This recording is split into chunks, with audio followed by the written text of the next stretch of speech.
Jemaat yang dikasihi Tuhan, Majelis Jemaat dan Pelayan Firman yang bertugas mengucapkan selamat hari Minggu, selamat beribadah.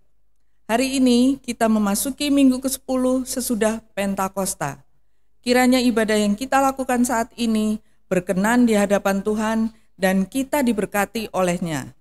Pemberita firman pada ibadah ini adalah Bapak Penatua Dodi Daud Wati.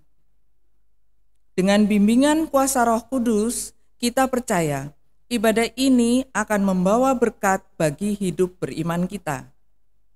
Jemaat, marilah kita berdiri untuk menyambut firman Tuhan hadir di tengah-tengah persekutuan kita.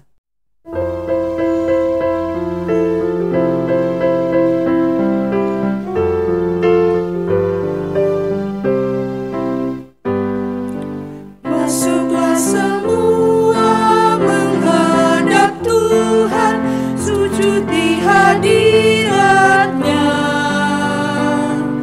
Marilah rendahkan diri dan hati di hadapan tahtanya. Dalam kekudusan dan kebenaran, sujudlah kepada-Nya. Muliakan Tuhan, sorak sukacita, kini dan selamanya.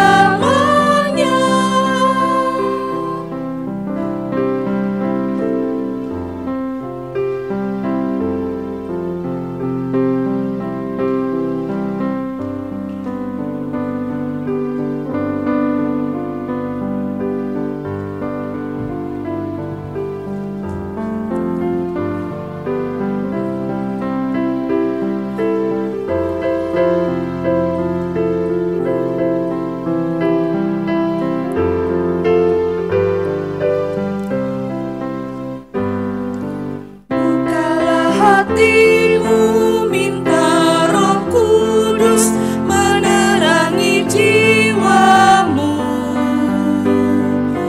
Buanglah semua angkuh dan sombong dan mengaku dosamu.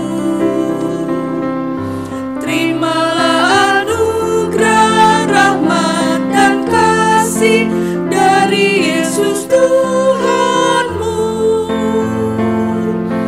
Muliakan Tuhan, sorak sukacita, kini dan selamanya. Pertolongan kita adalah dalam nama Tuhan yang menjadikan langit dan bumi.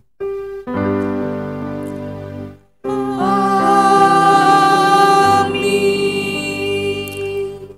Nas pembimbing pada ibadah ini dikutip dari kitab Efesus pasal 3 ayat yang ke-10 yang demikian bunyinya. Supaya sekarang oleh jemaat diberitahukan pelbagai ragam hikmat Allah kepada pemerintah-pemerintah dan penguasa-penguasa di sorga. Terimalah salam, kasih karunia dan damai sejahtera dari Allah Bapa kita dan dari Tuhan Yesus Kristus menyertai kamu. Dan menyertaimu juga.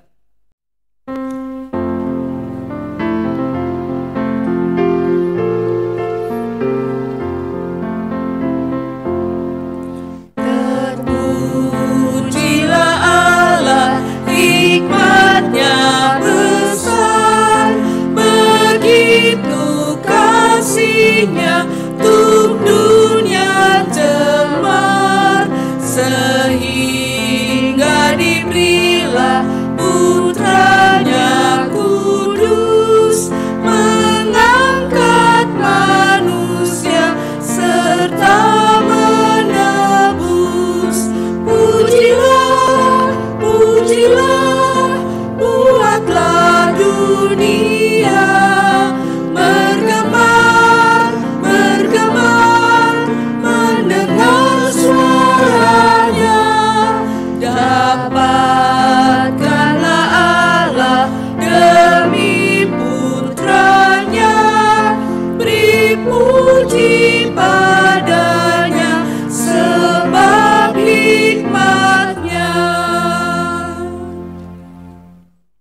Jemaat dipersilakan duduk. Dengan rasa sesal dan malu dan dengan kerendahan hati, marilah mengaku akan dosa-dosa kita. Ya Allah, kami menyadari dan mengaku bahwa sungguh dosa dan pemberontakan kami banyak di hadapan-Mu, dan dosa kami bersaksi melawan kami. Sungguh, kami menyadari pemberontakan kami dan mengenal segala kejahatan kami. Kami telah memberontak dan mungkir terhadap Tuhan, berbalik dan dari mengikuti Allah kami. Kami merancangkan berbagai pemerasan dan penyelewengan. Hati kami mengandung dusta dan melahirkannya dalam kata-kata. Karena itu, kami mohon kepadamu ya Bapa, ampunilah segala dosa dan pemberontakan kami. Baharuilah kami, supaya kami layak menjadi anak-anak-Mu. Demikian pengakuan umat-Mu. Dengarlah ya Tuhan.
Kepada setiap orang yang telah mengaku dosa dan bertobat, disampaikan berita anugerah pengampunan seperti tertulis dalam Alkitab Injil Yohanes pasal 3 ayat 16 yang menyatakan, karena begitu besar kasih Allah akan dunia ini, sehingga Ia telah mengaruniakan anaknya yang tunggal, supaya setiap orang yang percaya kepadanya tidak binasa, melainkan beroleh hidup yang kekal.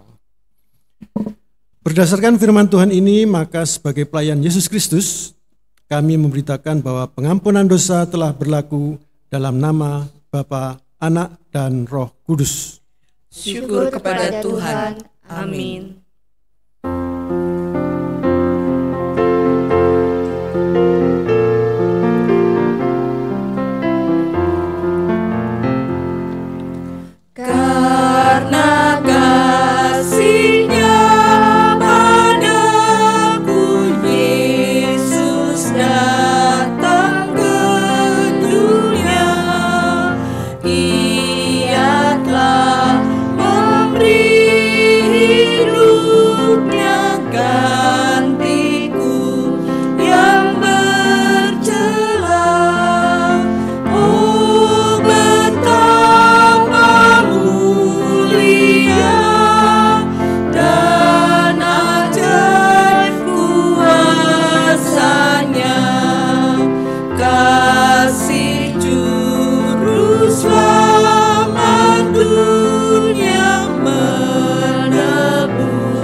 Jemaat yang dikasihi oleh Tuhan, marilah kita berdiri untuk mendengar petunjuk hidup baru seperti tertulis dalam kitab Filipi pasal 2 ayat 1 sampai dengan 11 yang akan saya bacakan untuk jemaat yang dikasihi oleh Tuhan, yang demikian bunyinya.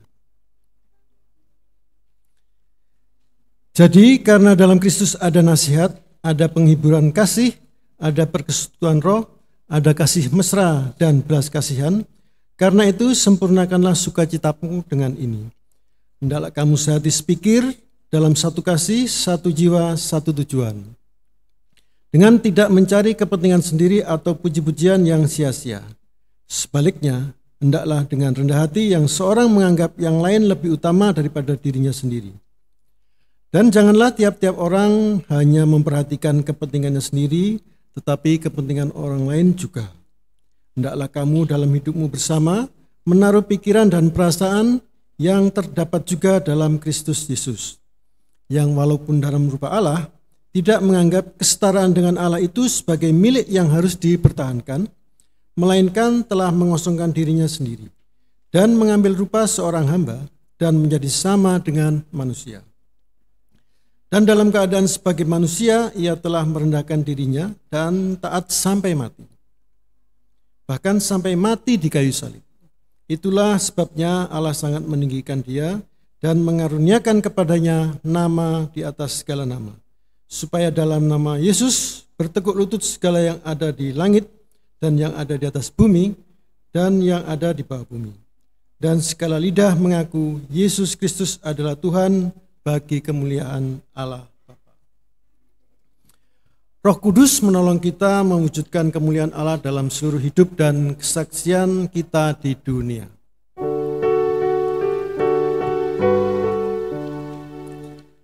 Kemuliaan bagi Bapa, Putra, dan Roh Kudus, seperti semula, kini dan terus, dan kekal selama-lamanya.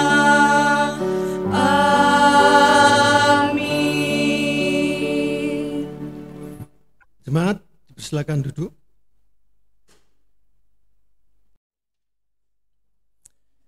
Jemaat yang dikasihi oleh Tuhan Yesus Kristus, sebelum kita mendengarkan firman Tuhan, marilah kita memohon bimbingan Roh Kudus. Untuk itu mari kita bersatu di dalam doa.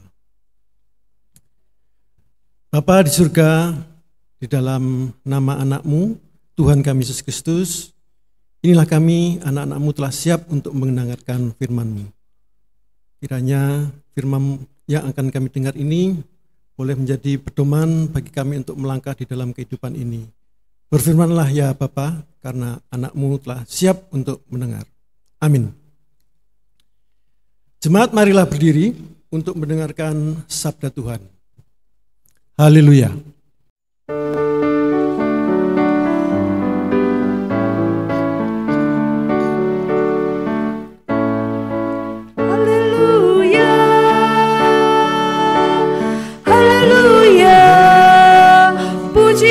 Tuhanmu selamanya, haleluya. Nyanyi dan soraklah, agungkan namanya. Pujilah Tuhanmu selamanya, haleluya. Jemaat Tuhan, pembacaan Alkitab pada hari ini terambil dari Efesus pasal 3 ayat 1 hingga 13. Efesus pasal 3 ayat 1 hingga ke-13 yang menyatakan, itulah sebabnya aku ini Paulus, orang yang dipenjarakan karena Kristus Yesus, telah untuk kamu orang-orang yang tidak mengenal Allah. Memang kamu telah mendengar tentang tugas penyelenggaraan kasih karunia Allah yang dipercayakan kepadaku karena kamu, yaitu bagaimana rahasianya dinyatakan kepadaku dengan wahyu, seperti yang telah kutulis di atas dengan singkat.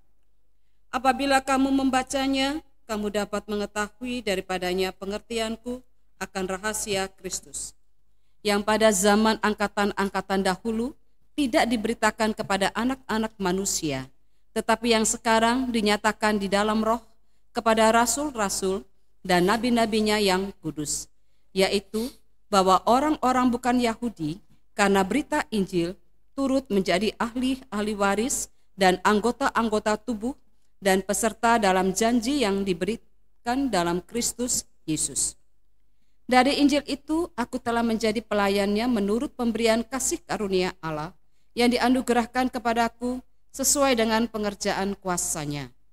Kepadaku yang paling hina di antara segala orang kudus telah dianugerahkan kasih karunia ini, untuk memberitakan kepada orang-orang bukan Yahudi kekayaan Kristus yang tidak terduga itu, dan untuk menyatakan apa isinya tugas penyelenggaraan rahasia yang telah berabad-abad tersembunyi dalam Allah yang menciptakan segala sesuatu, supaya sekarang oleh jemaat diberitahukan pelbagai ragam hikmat Allah kepada pemerintah-pemerintah dan penguasa-penguasa di surga, sesuai dengan maksud abadi yang telah dilaksanakannya dalam Kristus Yesus Tuhan kita.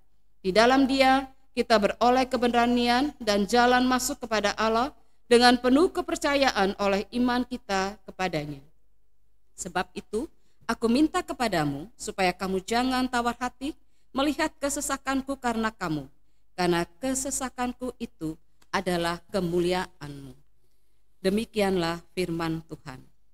Hendaklah firman-Nya diam dengan segala kekayaannya di antara kamu, dan ucapkanlah syukur kepada Allah.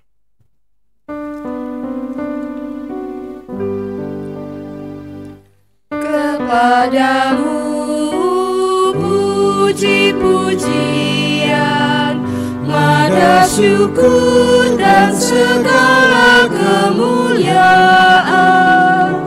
ya Bapa, Putra, Roh Kudus, sampai kekal selama-lamanya. Jemaat dipersilakan duduk. Jemaat yang dikasihi oleh Tuhan, Shalom, apa kabar? Pada saat ini di mana kita bertemu dalam ibadah online pada hari Minggu ke-10 sesudah Pentakosta. Tema pada ibadah kali ini memberitakan Kristus di tengah keragaman, yang dikutip dari kitab suci Efesus pasal 3 1 sampai dengan 13 yang kita sudah mendengarkan tadi. Jemaat yang dikasihi oleh Tuhan Yesus, di tengah masyarakat beragam latar budaya dan kehidupan, sering dijumpai orang-orang yang tidak mengapresiasi kehadiran dan karya kita. Sebaliknya, sebaik apapun kita, bahkan ada yang terang-terangan mengambil sikap tidak hormat dengan membuat jarak dari kita. Bagaimana menanggapi kondisi lingkungan masyarakat seperti itu, itulah yang menjadi fokus kita di sini saat ini. Kita mau belajar dari Rasul Paulus melalui surat Efesus tentang bagaimana dirinya menghadapi dan menyikapi tekanan masyarakat. Sebagaimana seorang rasul yang mengalami tekanan dan dipenjarakan, ia berkata bahwa ia karena Kristus, bukan menyalahkan pemerintah yang melakukannya. Tentu ada maksud Paulus di balik pernyataannya ini, juga membantu menguatkan kita dalam menunaikan tugas dan tanggung jawab pengutusan kita dalam hidup bersama masyarakat di sekitar kita. Kita akan memahami konteks dan teks yang telah kita baca pada Alkitab. Dikatakan bahwa dahulu Efesus itu menjadi kota yang terpenting di provinsi Roma, sekarang termasuk pada wilayah Asia, karena memiliki pelabuhan sebagai pusat ekspor kebudayaan, bahkan pasar bagi pendaratan penumpang kapal laut dari Roma. Kota yang terletak di antara Gunung Koresos dan Sungai Kaister ini sungguh indah dan ramai, terkenal dengan gedung teaternya, tempat pemandian, pasar, perpustakaan, dan jalan-jalan yang diperkeras dengan batu pualam. Kuil yang ada di sana menjadikan kota ini termasyhur. Nah, salah satu tempat di kota ini mulanya dikeramatkan untuk beribadah kepada berhala kesuburan, yaitu Anatolia dan Artemis atau Diana. Kemudian Yustianus membangun sebuah rumah ibadah, sekarang dikenal dengan gedung gereja, di situ yang dikhususkan bagi Rasul Yohanes. Waktu Persia menguasai Efesus tahun 557 sesudah Masehi, gedung gereja itu diganti dengan sebuah masjid Persia. Bapak Ibu yang dikasihi oleh Tuhan Yesus, gambaran di atas memperlihatkan kehidupan masyarakat Efesus yang bergelut dengan persoalan sosial, ekonomi, politik, bahkan agama. Menghadapi masyarakat beragam karakter dan budaya seperti ini memang tidak mudah. Benturan-benturan individu dan kelompok acap kali terjadi karena kepentingan-kepentingan yang harus dicapai. Belum lagi sifat dan karakter primordialisme, yaitu memegang teguh hal-hal yang dibawa sejak kecil. baik tradisi, adat istiadat, kepercayaan maupun segala sesuatu yang ada di lingkungan, termasuk ajaran baru yang menarik perhatian. Nah, Paulus di Efesus ini dalam kondisi masyarakat beragam seperti ini, melalui interaksi Paulus di tengah masyarakat, kita dapat melihat dengan jelas karakter seorang hamba sesungguhnya yang mencintai kesatuan dan damai di antara umat manusia yang beragam ini. Kunci seluruh pemikiran Paulus adalah bersatunya segala sesuatu di dalam Kristus. Beberapa penjelasan teks di bawah ini dapat menuntun kita memahami akan hal ini. Ayat 1 sampai dengan 7 yang telah kita baca tadi menyatakan bahwa tersirat Paulus dipenjarakan oleh pemerintah Roma atas laporan pemuka agama Yahudi di Yerusalem karena merasa terancam oleh pengajarannya tentang Kristus adalah Mesias. Paulus dipandang sebagai pengkhianat. Karena sekalipun sebagai warga negara Roma, ia adalah seorang Yahudi dari suku Benyamin dan pernah aktif sebagai anggota Farisis. Namun menarik, Paulus menghadapi ancaman itu dengan teguh pada keyakinan bahwa ia telah menerima wahyu untuk memberitakan rahasia kasih karunia dan damai sejahtera Allah yang bukan saja Yahudi atau bukan Yahudi, tetapi bagi seluruh umat manusia. Oleh pemberitaan Injil, semua orang menjadi ahli waris janji Allah seperti yang diberitakan oleh Yesus. Pedoman Paulus menyatukan mereka yang berbeda itu adalah Kristus Yesus sebagai hikmat Allah. Ketika Allah memanggil dan mengutusnya untuk memberitakan Injil damai sejahteranya, ia mengakui Allah lah yang mengungkapkan kasih karunia-Nya itu kepada dirinya. Dalam pelayanannya, ia menganggap dirinya hanya sebagai penyebar dan saluran kasih karunia Allah. Oleh anugerah Allah yang cuma-cuma itu, ia telah menjadi pelayannya. Menghadapi dakwaan, Paulus tetap berdiri dengan tegar, sambil memandang dirinya sebagai seorang yang menanggung beban demi Kristus. Ayat 8-13, dalam kondisi sebagai pelayan Kristus yang dipercayakan Kristus dan gereja untuk memberitakan kasih karunia Kristus, Paulus tetap rendah hati dan menganggap dirinya sebagai yang paling hina di antara orang-orang yang kudus, di mana Injil sebagai kekayaan yang tak mampu diselami oleh pikiran manusia diberitakan kepada mereka. Di sini tampak pendirian Paulus bahwa tanpa pertolongan Kristus, ia tak akan mampu melakukan pekerjaan Allah. Allah telah memilihnya untuk memberitakan Injil Kristus dan menyingkapkan rahasia rencananya yang sejak dulu tersembunyi. Menurutnya, jemaat di bumi, kini dan di sini, sebagai saksi dan rahasia yang dibukakan itu.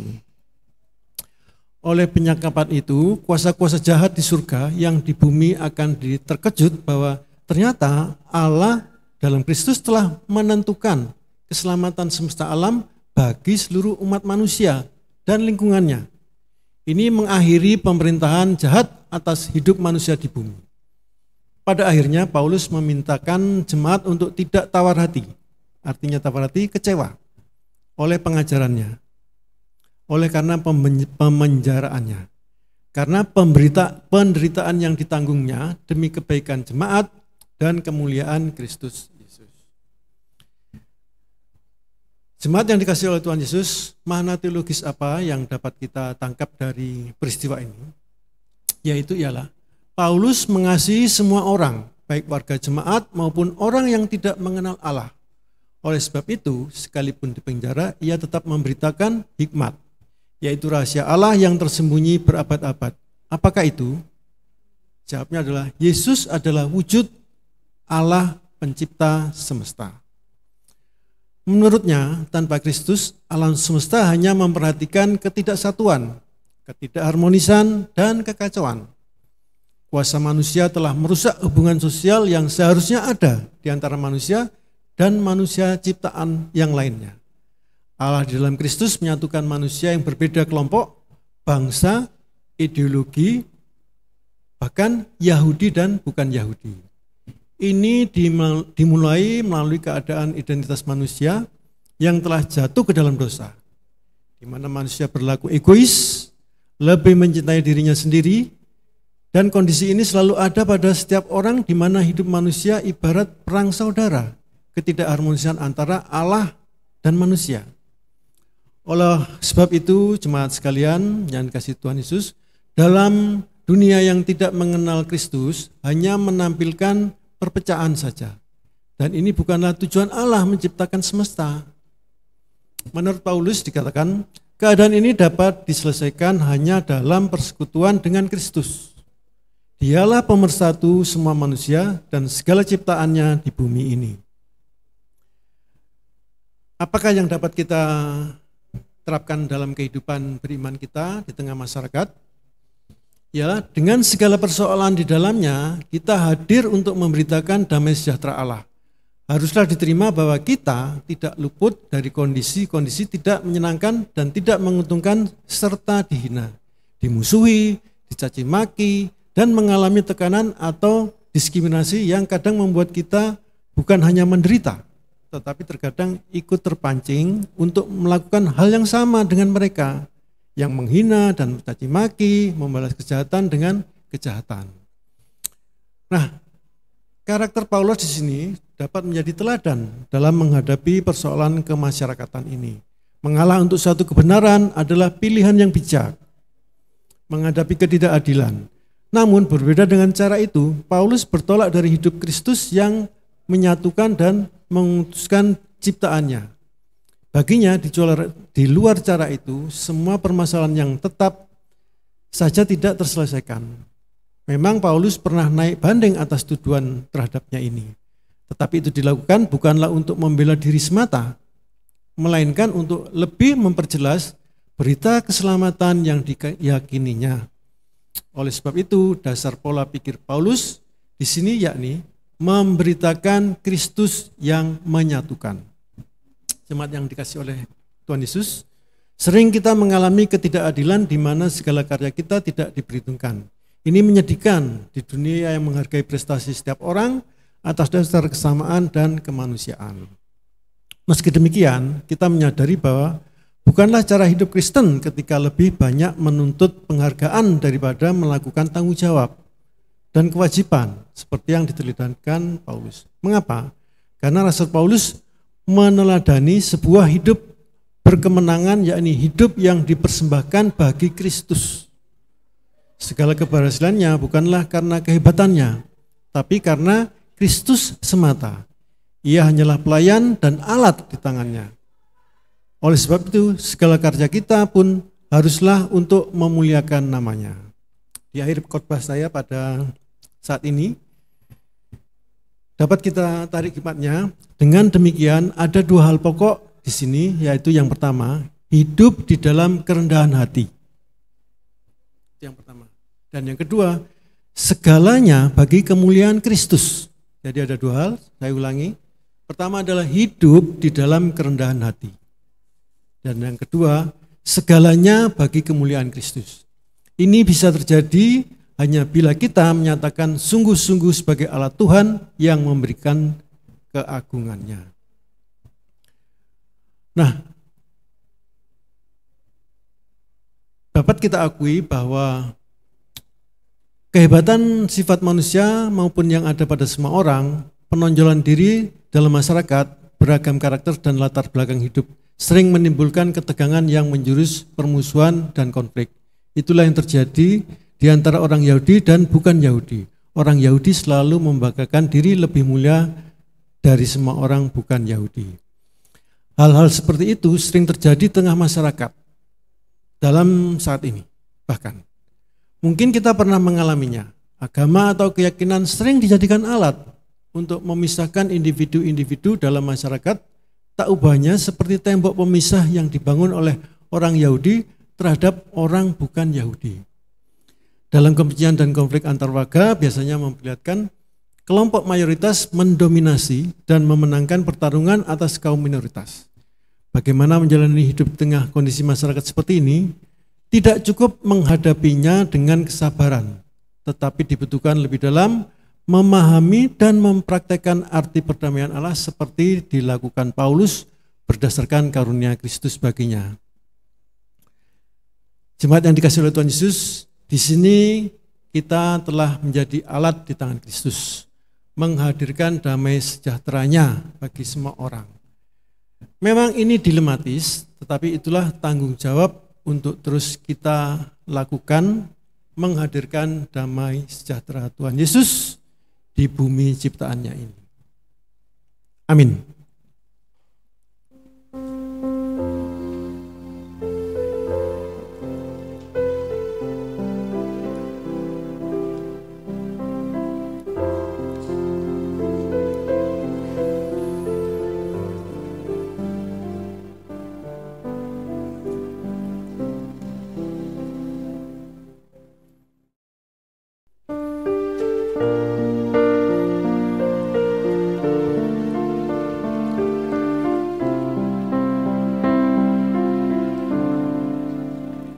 Bapa di surga, sumber anugerah, biarlah kami tetap bernyanyi, bersatu padu bagai anak-Mu.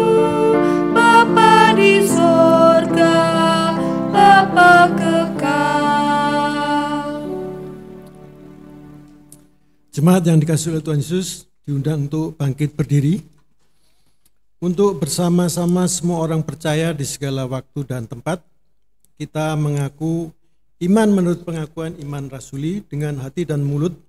Masing-masing orang berkata, aku percaya kepada Allah, Bapa yang Maha Kuasa, Halik langit dan bumi, dan kepada Yesus Kristus, anaknya yang tunggal Tuhan kita, yang dikandung pada Roh Kudus, lahir dari anak darah Maria, yang menderita di bawah pemerintahan Pontius Pilatus, disalibkan, mati dan dikuburkan, turun ke dalam kerajaan maut.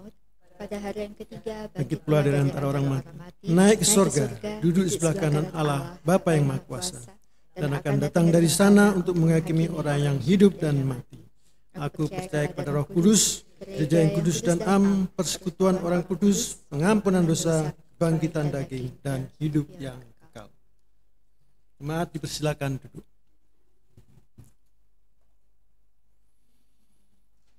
Jemaat yang dikasihi oleh Tuhan Yesus, kita masuk pada doa syafaat. Untuk itu mari kita bersatu di dalam doa. Kita berdoa.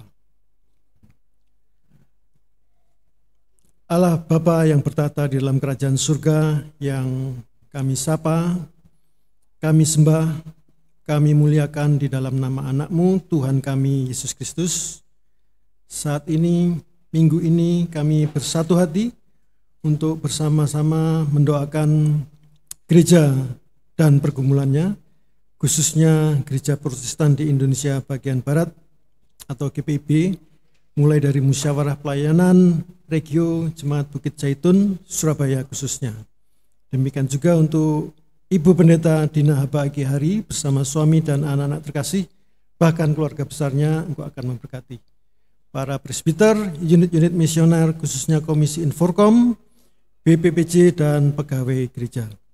Demikian juga warga jemaat usia lanjut, anak remaja, pemuda dalam pendidikan dan pergaulan, dan yang sedang mencari pasangan hidup. Janda, duda, anak yatim piatu, keluarga berduka, ibu hamil, dan keluarga yang merindukan kehadiran anak. Pergumulan jemaat dalam rumah tangga, keluarga, pekerjaan, pelayanan di dalam interaksi sosial di dalam masyarakat. Demikian juga kami berdoa bagi jemaat yang sedang berhari ulang tahun kelahiran, sedang berhari ulang tahun perkawinan, Engkau akan memberkati mereka. Demikian juga jemaat yang sakit atau sedang dalam pemulihan, dirawat di rumah sakit atau di rumah. Tuhan memberkati dokter dan para medis yang menangani. Demikian juga obat-obatan, asupan makanan dan minuman, Engkau berkati. Demikian juga alat-alat kesehatan, semuanya yang menjadi proses bagi kesembuhan mereka. Kami berdoa saat ini bagi jemaat yang sakit atau dalam pemulihan di rumah sakit, dan baik juga yang di rumah. Kami berdoa untuk Nyonya Sunjasmati Malule, Nyonya Suwaji, Nyonya Lita Mirah, Nyonya Isya, Nyonya Thomas Yoa, Nyonya Mami Purwoto, Nyonya Yudit J. Ferdinandes, Nyonya Dorce Riawaru, Nyonya Maria Poyoh. Demikian juga Bapak LSH Bismoko, Bapak Arjunan Walan, Bapak Heli Palenteng, Bapak B.E. Poyoh, Bapak Halaning, Bapak Togu Tambunan, dan Bapak Christian Bultom. Kami berdoa untuk pokok keluarga saat ini bagi keluarga Ruli Aditya Pradana, keluarga Victor Ngamel, keluarga Irwan Agustian Rustio. Demikian juga bagi pokok-pokok doa Majelis Jemaat Sektor 1, Diaken Yakob Riawaru, Sektor 2, Diaken Immanuel Souhoka, Sektor 3, Penatua Adri Hotman Silalahi. Kami berdoa pula mulai pemerintahan, Bapak Presiden dan Wakil Presiden, para menteri dalam kabinetnya, sampai Ketua RT, RW, Kepala Desa yang terbawah. Juga aparat negara, TNI, Polri, DPRD, Hakim, Jaksa, bahkan tenaga profesional yang dalam pekerjaannya. Demikian juga kami berdoa bagi stabilitas keamanan dan orang-orang yang menderita karena kecelakaan, bencana alam, penindasan, ketidakadilan, kemiskinan, pertikaian, bahkan peperangan. Bapa di surga, kami juga berdoa khususnya bagi pandemi corona yang sedang terjadi saat ini. Kami berdoa pula bagi para dokter dan para medis di garis depan, para pahlawan kemanusiaan ini. Kami berdoa pula untuk keluarga mereka. Kiranya wabah ini boleh segera berakhir karena kehendak-Mu juga. Tuhan, dalam pengasihan-Mu kami mohon, peliharalah kami dalam kasih Yesus Kristus, Tuhan dan Juru Selamat, yang telah mengajar kami berdoa. Bapa kami yang di surga, dikuduskanlah nama-Mu, datanglah kerajaan-Mu, jadilah kehendak-Mu di bumi seperti di surga. Berikanlah kami pada hari ini makanan kami yang secukupnya, dan ampunilah kami akan kesalahan kami, seperti kami juga mengampuni orang yang bersalah kepada kami. Dan janganlah membawa kami dalam pencobaan, tetapi lepaskanlah kami daripada yang jahat.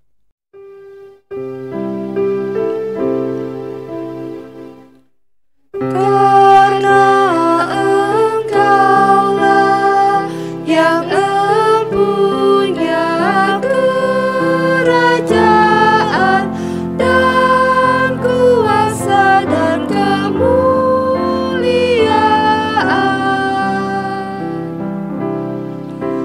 sampai selama-lamanya.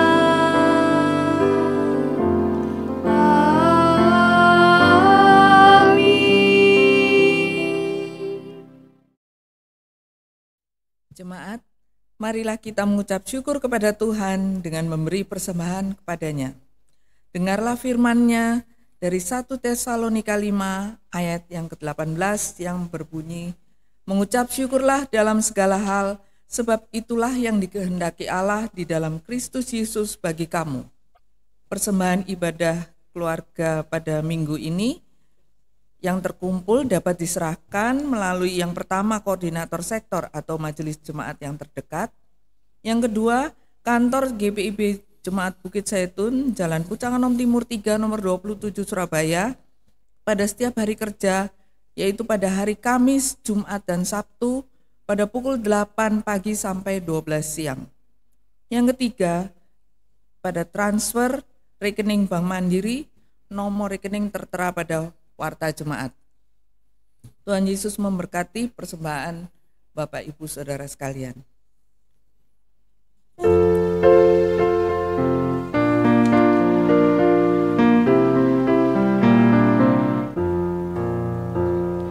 Yesus Kristus sumber hidup, juru selamat Dialah, dalam terangnya ada hidup, puji Dia selamanya. Keadilan dan hukumnya bagai benteng yang teguh bagi orang yang percaya, tempat lindung yang teduh. Yesus Kristus sumber hidup, juru selamat Dialah, dalam terangnya ada hidup, puji Dia selamanya. Jemaat, marilah kita berdiri untuk menyerahkan syukur kita dalam doa. Ya Tuhan Yesus, Kami bersyukur kepadamu karena kasih dan pengorbananmu mendorong kami untuk memberi persembahan sukarela ini. Kami sadar bahwa persembahan kami ini tidak sebanding dengan kurban dan darahmu yang Engkau persembahkan bagi kami dan dunia ini.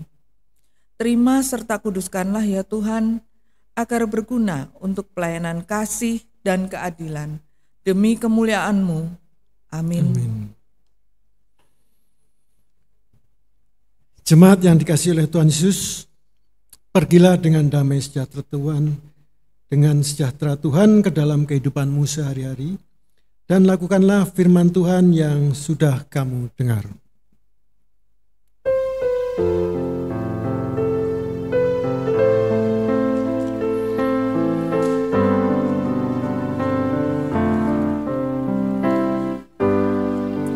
Di setiap janjiku dan setiap doaku, juga langkah imanku, Tuhan bersamaku.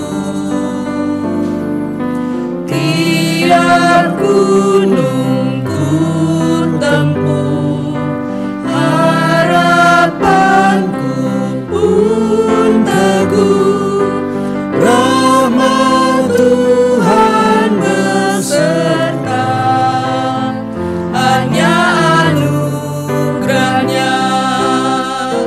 Tuhan beri anugerahnya, Tuhan beri kuasanya.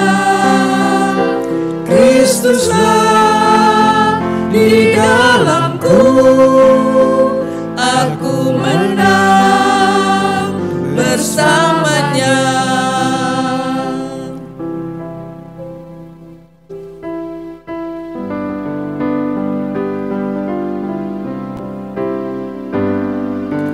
Tiap jiwaku rengkuh, tiap hatiku sentuh, ku bagikan damainya, karena anugerahnya.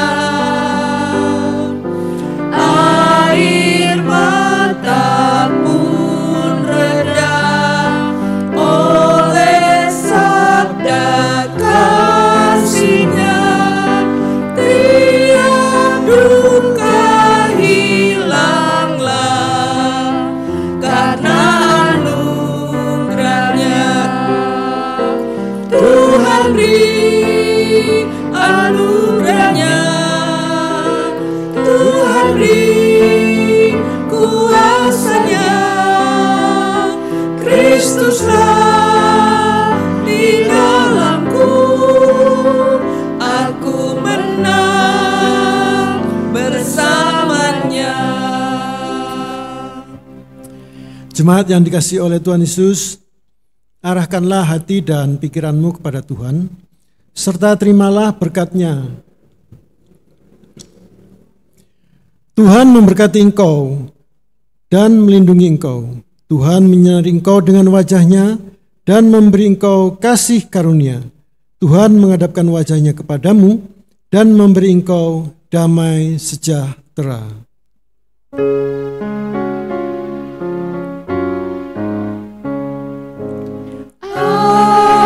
Amin.